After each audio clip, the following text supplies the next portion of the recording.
नमस्ते दोस्तों। परमपिता परमात्मा की असीम कृपा और बड़े बुजुर्गों के आशीर्वाद के साथ एक बार फिर से हाजिर हूँ आपके अपने चैनल गीत ज्ञानवाणी में। नए मेहमानों का स्वागत, शुक्रिया, अभिनंदन, आभार और सभी के उज्जवल एवं उत्तम भविष्य की कामना के साथ सभी पवित्र देवी देवताओं का आह्वान करते हैं और उन्हें आसन देते हैं। ओम श्री तुलसीदासाय नमः, ओम गौरीपतये नमः, ओम वाल्मीकाय नमः, ओम श्री सपत्निकाय लक्ष्मणाय नमः, ओम श्री सपत्निकाय शत्रुघ्नाय नमः, ओम श्री सपत्निकाय भरताय नमः, ओम श्री हनुमते नमः। इन्हें आसन देते हैं। श्री गुरु चरण सरोज रज निजमन मुकुर सुधारी, बरनउँ रघुवर विमल जसु जो दायकु फलचारी। बुद्धिहीन तनु जानिके सुमिरौ पवन कुमार, बल बुद्धि विद्या देहु मोहि हरहु कलेश विकार। रामायण तुलसी करत है कथा कहूँ अनुसार, आसन देहु प्रेम से विराजो जी पवन कुमार। पवन सिया रामचंद्र की जय, लखन सिया रामचंद्र की जय। सुंदरता कहूँ सुंदर करई, छवि ग्रह दीप शिखा जनु बरई। सब उपमा कवि रहे जुठारी, कहीं पड़तरो विदेह कुमारी। वह सीता जी की शोभा सुंदरता को भी सुंदर करने वाली है। वह ऐसी मालूम होती है मानो सुंदरता रूपी घर में दीपक की लो जल रही हो। अब तक सुंदरता रूपी भवन में अंधेरा था, वह भवन माता सीता जी की सुंदरता रूपी दीपशिखा को पाकर जगमगा उठा है। पहले से भी अधिक सुंदर हो गया है। सारी उपमाओं को भी कवियों ने झूठा कर दिया है। मैं जनक नंदिनी श्री सीता जी की उपमा किससे करूं? सिया शोभा ही वर्णी प्रभु आपनी दशा विचारी, बोले सुचिमन अनुज सन वचन समय अनुहारी। इस प्रकार हृदय में सीता जी की शोभा का वर्णन करके और अपनी दशा को विचार कर प्रभु श्री रामचंद्र जी की पवित्र मन से अपने छोटे भाई लक्ष्मण से समय के अनुकूल वचन बोले। तात जनक तनया यह सोई, धनुष जगह जेहि कारण होई। पूजन गौरी सखी ले आई, करत प्रकाशु फिरई फुलवाई। हे तात, यह वही जनक जी की कन्या है जिनके लिए धनुष यज्ञ हो रहा है। सखियां इसे गौरी पूजन के लिए लेकर आई हैं और यह फुलवाड़ी में प्रकाश करती हुई फिर रही हैं। जासु विलोके अलौकिक शोभा, जहस पुनीत मोर मनु क्षोभा। सो सबु कारण जान विधाता, फर कहीं सुबद अंग सुनु भ्राता। जिसकी अलौकिक सुंदरता देखकर स्वभाव से ही पवित्र मेरा मन क्षुब्ध हो गया है, वह सब कारण अथवा उसका सब कारण तो विधाता जाने। किंतु हे भाई सुनो, मेरे मंगलदायक दाहिने अंग फड़क रहे हैं। रघुबसिन कर सहस बाहु, मनु कुपंथ पगु धरे काऊ। मोहि अतिशय प्रतीति मन केरी, जे ही सपने हो परिनारी न हेरी। रघुवंशियों का यह सहज जन्मजात स्वभाव है कि उनका मन कभी कुमार्ग पर पैर नहीं रखता। मुझे तो अपने मन का अत्यंत ही विश्वास है कि जिसके जागृत की कौन कहे, स्वप्न में भी पराई स्त्री पर दृष्टि नहीं डालती।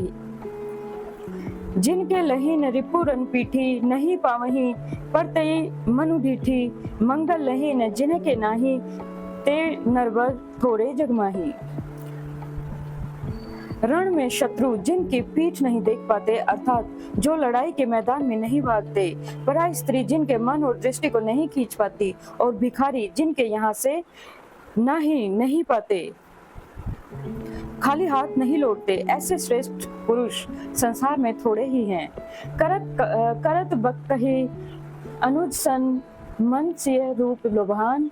मुख सरोज मकरंद छवि, करई मभुक इवपान। यो श्री रामचंद्र जी छोटे भाई से बातें कर रहे हैं, पर मन श्री सीता जी के रूप में लुभाया हुआ उनके मुख रूपी कमल के छवि रूप मकरंद रस को भौरों की तरह पी रहा है। चितवती चकित चहु दिसि सीता, कह गए नृप किशोर मनु चिंता। जह विलोक मृग सावक नैनी, जनु तह बसित कमल सित श्रेणी। सीता जी चकित होकर चारों ओर देख रही हैं। मन इस बात की चिंता कर रहा है कि राजकुमार कहाँ चले गए। बाल मृग नयनी, मृग के छोने किसी आंखों वाली सीता जी कहाँ जहाँ कहीं दृष्टि डालती है, मानो वहाँ श्वेत कमलों की कतार बरस जाती है। लता ओट तब सखिन लखाए, श्यामल गोर किशोर सुहाए। देखी रूप लोचन ललचाने, हस्य जनु निधि पहचाने। तब सखियों ने लता की ओट में सुंदर श्याम और गौर कुमारों को दिखलाया। उनके रूप को देखकर नेत्र ललचा उठे। वे ऐसे प्रसन्न हुए मानो उन्होंने अपना खजाना पहचान लिया हो।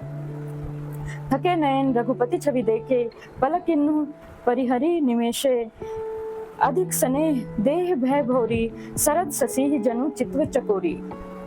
श्री रघुनाथ जी की छवि देखकर नेत्र थकित हो गए, निश्चल हो गए, पलकों ने भी गिरना छोड़ दिया। अधिक स्नेह के कारण शरीर बेकाबू हो गया, मानो शरद ऋतु के चंद्रमा को चकोरी देख रही हो और देखकर बेसुध हो गई हो।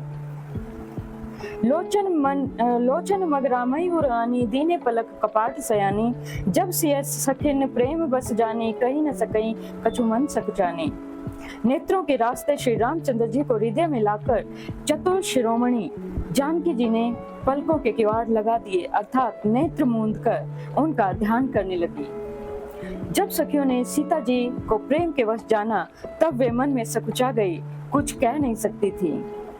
लता भवन ते प्रगट भे, ते ही अवसर दो भाई, निक से जनु जुग विमल विधु, जलद पटल विल गई। उसी समय दोनों भाई लता मंडप कुंज में से प्रकट हुए, मानो दो निर्मल चंद्रमा बादलों के पर्दे को हटाकर निकल रहे हों। शोभा सिंह सुबह दो वीरा, नील पतित जलजाब शरीरा, मोर पंख सिर सोहत नीके, गुच्छ बीच बीच कुसुम कली के। दोनों सुंदर भाई शोभा की सीमा हैं। उनके शरीर की आभा नीले और पीले कमल की सी है। सिर पर सुंदर मोर पंख सुशोभित हैं और बीच बीच में फूलों की कलियों के गुच्छे लगे हुए हैं। भाल तिलक श्रम बिंदु सुहाए, श्रवण सुभग भूषण चविछाए, विकट भ्रुकुटी कच घूघर वाले, नव सरोज लोचन रत्नारे। माथे पर तिलक और पसीने की बूंदें शोभायमान हैं। कानों के सुंदर भूषणों की छवि छाई हुई है। टेढ़ी भौहें और घुंघराले बाल हैं। नए लाल कमल के समान रत्नारे लाल नेत्र हैं। चारों चिबुक नासिका कपोला, हास विलास लेत मनुमोला, मुख छवि कहीं न जाई मोहि पाही, जो विलो की बहु काम ल जाही। थोड़ी नाक और गाल बड़े सुंदर हैं और हंसी की शोभा मन को मोल लिए लेती है। मुख की छवि तो मुझसे कही ही नहीं जाती, जिसे देखकर बहुत से कामदेव लजा जाते हैं।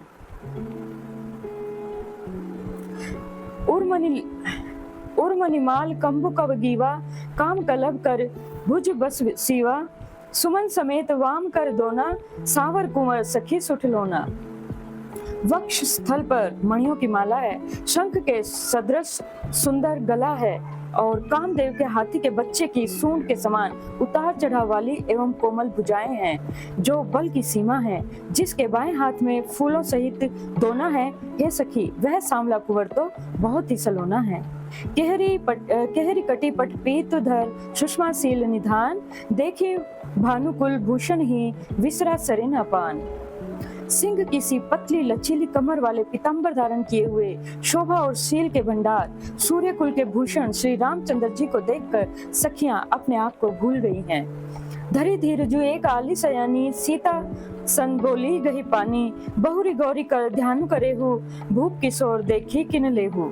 एक चतुर सखी धीरज धरकर हाथ पकड़कर सीता जी को बोली, गिरजा जी का ध्यान फिर कर लेना, इस समय राजकुमार जी को क्यों नहीं देख लेती। सकुच सिए तब नयन उघारे, सन्मुख दो रघु सिंह निहारे, नक्शिक देखी राम के शोभा, सुमेरी पिता पनु मनु अति शोभा। तब श्री सीता जी ने सकुचा कर नेत्र खोले और रघुकुल के दोनों सिंहों को अपने सामने खड़े देखा। नख से शिखा तक श्री रामचंद्र जी की शोभा को देखकर और फिर पिता का प्रण याद करके उनका मन बहुत ही क्षुब्ध हो गया। पर बस सखिन लखी जब सीता, भयउ गहरू सब कहीं सभीता, पुनि आहु एहि बेहिरा काली, अस कही मन बिहसी एक आली। जब सखियों ने सीता जी का परवश देखा और यानी कि प्रेम के वश देखा, तब सब भयभीत होकर कहने लगी, बड़ी देर हो गई, अब हमें चलना चाहिए, कल इसी समय फिर आएंगे। ऐसा कहकर एक सखी मन में हंसी। गूढ़ गिरा सुनी सिय सकुचाने, भयउ विलंबु मातु भय मानी, धरी बड़ी धीर राम उराने, फिर अपनऊ पितुवश जाने। सखी की यह रहस्य भरी वाणी सुनकर सीता जी भी सकुचा गई।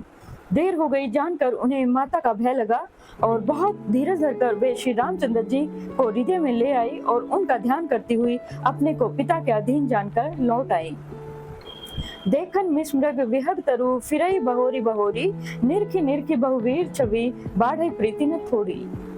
मृग, पक्षी और वृक्षों को देखने के बहाने सीता जी बार बार घूम जाती हैं और श्री राम जी की छवि देख देख कर उनका प्रेम कम नहीं हो रहा, बहुत ही बढ़ जा रहा है। जानी कठिन शिव चाप विसुरती, चली राखी और श्यामल मूर्ति, प्रभु जब जात जानकी जानी, सुख सने शोभा गुण खानी। शिव जी के धनुष को कठोर जानकर वे विसुरती अर्थात मन में विलाप करती हुई हृदय में श्री रामचंद्र जी की सांवली मूर्ति को रख कर चली। शिव जी के धनुष की कठोरता का स्मरण आने से उन्हें चिंता होती थी कि ये सुकुमार रघुनाथ जी उसे कैसे तोड़ेंगे। पिता के प्रण की स्मृति से उनको हृदय में क्षोभ हुआ, इसलिए मन में विलाप करने लगी। प्रेमवश ऐश्वर्य की स्मृति हो जाने से ही ऐसा हुआ। फिर भगवान के बल का स्मरण आते ही वे हर्षित हो गई और सांवली छवि को हृदय में धारण कर लिया। प्रभु श्री रामचंद्र जी ने जब सुख, स्नेह, शोभा और गुणों की खान श्री जानकी जी को जाती हुई जाना, परम प्रेम में मृदु मसी कीन्ही, चारु चित्त भीति लिख लीन्ही, गई भवानी भवन बहोरी, बंदी चरण बोली कर जोरी।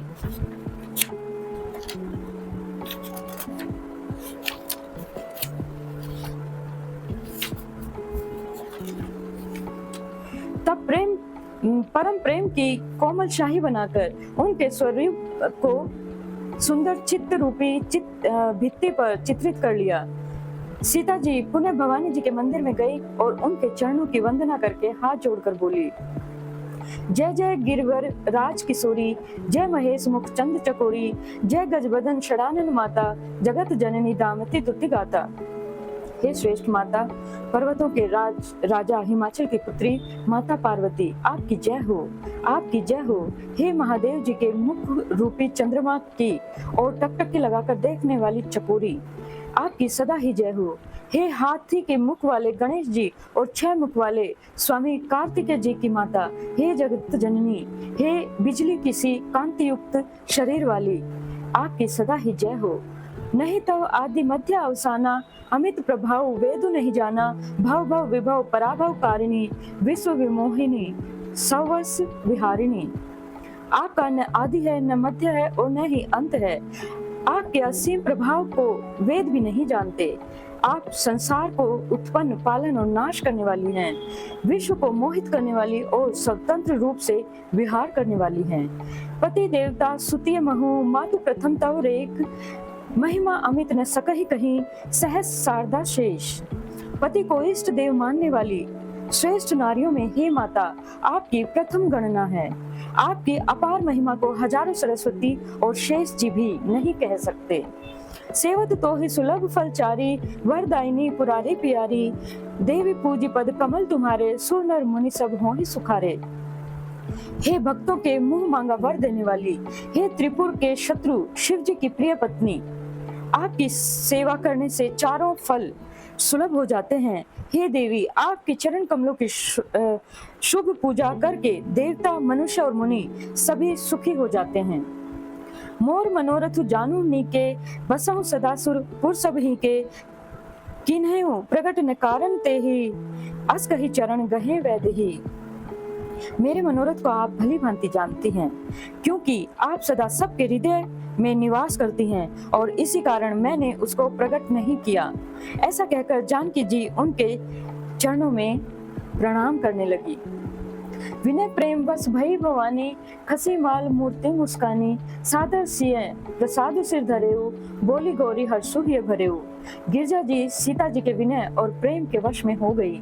उनके गले की माला खिसक पड़ी और मूर्ति मुस्कुराई। सीता जी ने आदर पूर्वक उस प्रसाद को अर्थात माला को सिर पर धारण किया और गौरी जी का हृदय हर्ष से भर गया और वे बोली, सुनो सिय सत्य असीस हमारी, पूज ही मन कामना तुम्हारी। नारद वचन सदा सुचि साचा, सो वरु विलही जाहि मनुराचा। हे सीता, हमारी सच्ची आशीष सुनो, तुम्हारी मन की कामना पूरी होगी। नारद जी का वचन सदा पवित्र और सत्य है, संशय भ्रम और दोषों से रहित है। जिसमें तुम्हारा मन अनुरक्त हो गया है, वही वर तुमको मिलेगा। मन जाहि राचेहु मिलहि, सो वरु सहज सुंदर। मनु जाहि राचेहु मिले हो, सो वर सहज सुंदर सावर। करुणा निधान सुजान से, सनेहु जानत रावर।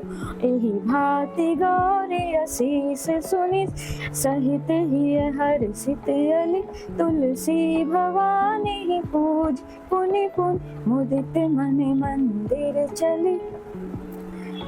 जिसमें तुम्हारा मन अनुरक्त हो गया है, वही स्वभाव से ही सुंदर सांवला वर श्री रामचंद्र जी तुमको मिलेगा।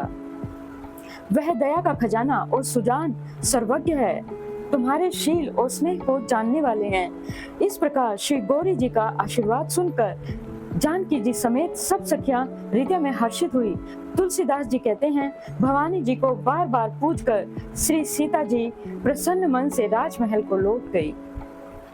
जाने गोरी अनुकूल ही है, सिया ही है, हर्षो न जाई कहीं। मंजुल मंगल मूल बाम, अंग फरकन लगे। गौरी जी को अनुकूल जानकर सीता जी के हृदय को जो हर्ष हुआ, वह कहा नहीं जा सकता। सुंदर मंगल के मूल उनके बाएं अंग फड़कने लगे। हृदय सराहत सिय लोनाई, गुर समीप गवने दो भाई। राम कहा सब कौशिक पाही, सरल स्वभाव छुअत छल माही। हृदय में सीता जी के सौंदर्य की सराहना करते हुए दोनों भाई गुरु जी के पास चले गए और श्री रामचंद्र जी ने विश्वामित्र से सब कुछ कह दिया। क्योंकि उनका सरल स्वभाव है, छल तो उन्हें छू भी नहीं पाता है। और इसी के साथ आज की कथा को विश्राम देते हुए सभी देवी देवताओं का आग्रह करके उन्हें यथास्थान भेजते हैं और प्रार्थना करते हैं। कथा विश्राम होत है, सुनो वीर हनुमान। जो जन जहाँ से आइए तहाँ करो उपवान। एक घड़ी आधी में पुण्यास, तुलसी संगत साधु की हरऊ कोटि अपराध। राम लखन सिया जान की सदा करो कल्याण। श्रोता सब आसन गए, शंभु गए कैलाश। अपने अपने धाम को विदा होत हरुसार। कहूँ दंडवत प्रभु सने, विनय करूं कर जोर। सियावर रामचंद्र की जय, लखन सिया रामचंद्र की जय। और इसी के साथ सभी भगवत भक्तों के उज्जवल एवं उत्तम भविष्य की कामना के साथ जय सिया राम, जय हनुमान, जय घनश्याम, जय माता रानी, जय गुरुदेव, जय महादेव।